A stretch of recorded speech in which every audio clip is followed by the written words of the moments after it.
considérer que les recherches en Italie présentent sans doute des éléments de difficulté ou des spécificités. Racines et récits. Racines et récits. Le podcast des généalogistes de l'U-Projet. Racines et récits vous propose 2 fois par mois une rencontre avec un généalogiste familial professionnel pour découvrir une facette étonnante et méconnue de votre histoire.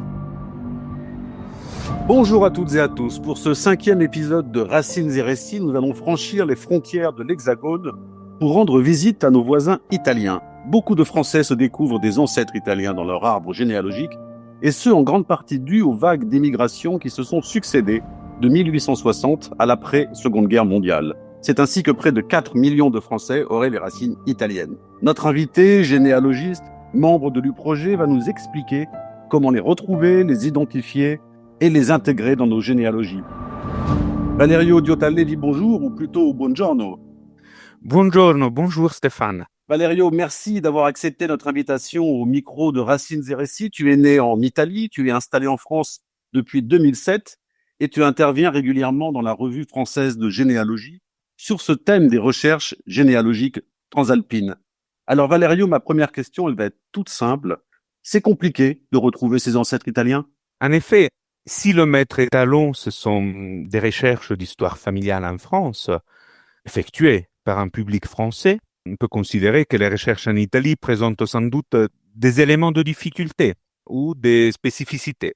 Et justement, quelles sont ces spécificités ? Parce que en France, on connaît la grande richesse produite par l'administration française et puis son accès aujourd'hui très bien numérisé, indexé, qui permet de trouver beaucoup de choses sans avoir à se déplacer. Mais quelles sont les grandes différences, en fait, si on devait établir des différences entre les recherches qu'on peut mener en France et les recherches menées en Italie ? Les spécificités des recherches en Italie sont le reflet de l'histoire du pays. Je me suis rendu compte que le plus difficile pour le public n'est pas seulement de ne pas maîtriser l'italien. Évidemment, il y a une dimension linguistique. La barrière de la langue n'est pas forcément la principale. Il s'agit aussi d'apprendre l'histoire et la géographie italienne. En Italie, l'orientation à donner aux recherches dépend directement de l'époque et de la commune en question. Par exemple, l'Italie a été unifiée en 1861. Avant cette date, il y avait à minima 9 États. Au niveau des sources, nous pouvons imaginer la variété des situations. 9 États avec des communes qui peuvent changer d'État d'une époque à l'autre, des États qui disparaissent et qui sont absorbés par leurs voisins. Donc, évidemment, l'Église catholique était toujours présente. Donc, l'équivalent des registres français, baptême, mariage, sépulture, nous l'avons partout. Mais ensuite, au niveau étatique, il faudra attendre 1866 pour avoir un état civil homogène pour l'ensemble du pays qui a été unifié, on a dit, en 1861, mais les derniers départements ont rejoint l'Italie en 1918. Donc, on parle de Trieste, de Trente, Bolzano, la Vénétie en 1866 et l'état civil en 71. Donc, nous voyons, il y a déjà cette échelle temporelle qui est très différente de la France, où un état central s'est imposé plutôt qu'en Italie. Alors justement, il existe un portail en Italie qui permet l'accès aux documents numérisés des archives d'État. Il s'appelle Antenati, ce qui veut dire, je crois, ancêtre, tu me corrigeras. Et il est accessible maintenant en français. D'ailleurs, il s'est pas mal développé. Alors, qu'est-ce que tu penses de cet outil et quels sont ses avantages et peut-être aussi quelles sont ses limites ? Antenati est un bel outil qui regroupe les données, comme tu l'as dit, des registres de l'état civil de plusieurs départements italiens. Si on essaye de penser à la réalité française, c'est comme si un seul site regroupait l'ensemble des éléments de l'état civil que nous trouvons aujourd'hui sur les sites internet des différentes archives départementales. Donc, c'est un bel outil. Il y a une partie maintenant aussi en français et une partie ressources qui peut expliquer aussi l'histoire du pays. Ensuite, il y a des limites. Pour ma part, il ne s'agit pas forcément des limites de l'outil, mais l'outil est lui aussi le reflet de l'histoire de l'Italie. Il ne peut pas y avoir de numérisation de l'état civil pour une période où l'état civil n'existait pas. Et les archives d'État n'ont pas intégré les données ecclésiastiques produites par l'Église, donc les registres de sacrements. vous n'avez pas les fonds de notaire, il n'y a pas les fonds de recensement, il n'y a pas la documentation militaire. Donc, c'est un bel outil qui permet de démarrer des recherches à distance, à condition d'avoir des éléments de deux parts, parce que sinon, on ne peut pas chercher l'équivalent de Marie Dupont partout en Italie. Ça, on ne le trouvera pas sans avoir un point d'attache et une époque bien précise. Donc, le généalogiste ne doit pas s'attendre à trouver des sources homogènes pour l'intégralité de communes. Donc ça me fait dire, Valerio, que j'ai quand même l'impression qu'il est nécessaire de se déplacer en Italie pour compléter les éléments qu'on peut trouver sur Antenati, par exemple. Les sources qui sont disponibles en ligne présentent des lacunes. Donc, parfois, ce sont des départements entiers qui sont totalement absents. Parfois, nous avons des départements numérisés, mais seulement pour certaines époques.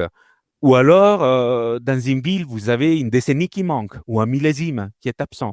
Donc, déjà, il peut y avoir un intérêt à se rendre en Italie pour couvrir ces lacunes ou alors des époques qui ne sont pas concernées par Antenati. Ensuite, il s'agit de donner une densité aux éléments que nous avons, donc de donner chair au profil d'ancêtres que nous connaissons déjà. En ligne, nous trouvons des éléments de l'état civil. C'est très bien. Ça nous donne des points de repère, des premières sources d'information. Ensuite, il faut savoir, en se rendant sur place, nous avons accès à une mine d'informations qui n'est pas disponible en ligne. Je pense par exemple les partages. Dans les actes de notaire, il y a des partages. Les ventes. Dans les actes de notaire, on pense toujours au testament et au contrat de mariage. Oui, c'était important, mais les deux sources ensemble ne totalisent pas 80% des documents. Ensuite, tu as les dossiers judiciaires, par exemple. Il ne s'agit pas forcément de faits divers très effrayants. Mais voilà, j'ai eu à m'intéresser, par exemple, au vol d'une couverture. Voilà, donc il y avait tout un dossier judiciaire, une enquête qui a été menée avec le témoignage des voisins, des parties, etc., sur le vol d'une couverture. Donc ça nous explique aussi la valeur des biens. Quelle était la valeur des biens à l'époque? La documentation militaire, par exemple, elle ne concerne que les hommes, mais elle est très riche également parce qu'elle nous renseigne évidemment sur les métiers, sur le niveau d'instruction, et ensuite, est-ce que la personne a participé à des campagnes? Il s'est battu où? Et est-ce qu'il a été fait prisonnier? Je pense notamment à la Grande Guerre, par exemple, qui est un peu plus proche de nous. Et les documents cadastraux, je les ai évoqués. Donc, c'est une mine de documents qui nous permettra de lever le voile du temps sur les trajectoires de vie de nos ancêtres italiens. Alors, je pensais, Valerio, à une autre source dont on n'a pas encore parlé, mais qui est une source disponible en France. J'ai dit tout à l'heure qu'il y avait 4 millions à peu près d'Italiens ou d'ancêtres ou de familles en France qui ont des ancêtres italiens. Donc, il y a la source des naturalisations. Aujourd'hui, on peut accéder à ces dossiers de naturalisation qui sont très riches d'informations. Et est-ce que pour toi, c'est une piste que tu regardes systématiquement? Est-ce que c'est une bonne piste de départ pour une famille qui voudrait retrouver ses racines en Italie? Merci pour la question, parce que c'est une excellente piste de départ. Et souvent c'est comme cela que mes clients découvrent d'avoir des origines italiennes. Donc, ces informations sont fondamentales pour ensuite démarrer des recherches en Italie. Mais cela ne se limite pas uniquement à ces éléments un peu, je dirais, démographiques. Voilà, c'est pas que l'état civil. Il y a toute une partie questionnaire où la personne qui demandait la nationalité française expliquait déjà quand elle est arrivée en France, pourquoi elle est venue en France, quand elle a quitté l'Italie, le dernier lieu de résidence en Italie, et aussi la composition de la famille. Donc, c'est du déclaratif. Donc voilà, c'est toujours quelque part la vérité qu'on veut faire connaître à l'administration. Mais dans tous les cas, c'est ce que l'ancêtre collatéral en question a déclaré au moment de demander la nationalité française. Alors j'ai une dernière question, Valerio. Si tu devais faire une synthèse de tous nos propos et donner un ou deux conseils principaux à quelqu'un qui voudrait retrouver, qui sait qu'il a des ancêtres en Italie, qu'est-ce que tu lui dirais? 2, 3 conseils, les premières choses qu'il faut faire avant de démarrer un travail, soit de le confier à un professionnel, soit de le faire soi-même. Je dirais d'abord d'identifier avec précision l'époque, d'identifier le premier ancêtre italien, le plus récent, je veux dire, l'ancêtre italien le plus récent, le plus proche de lui, et de comprendre où et quand il est né. Parce que sans ces informations, nous ne pouvons pas démarrer des recherches en Italie. Et donc, pour ce faire, je lui conseillerais aussi de vérifier s'il a épuisé toutes les sources françaises qui sont disponibles, et notamment, évidemment, le dossier naturalisation. Dans les sources françaises, il y en a d'autres, parce que tous, ils ne demandaient pas d'être naturalisés, mais cette importe d'entrée qui me semble loin d'être négligeable. Valerio, un grand merci pour ta participation à Racines et Récits, et je rappelle l'adresse de ton site à tous nos auditeurs, recherchegénéalogiqueitalie.com. Alors, c'est au singulier et en un seul mot, bien sûr, je répète, recherchegénéalogiqueitalie.com.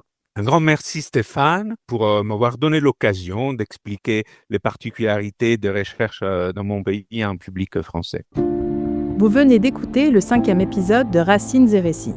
Ce programme, disponible sur toutes les plateformes de lecture, est présenté par Stéphane Demazure et réalisé par Julien Riquier. Vous pouvez aussi le retrouver sur le site de notre association upro-g.fr.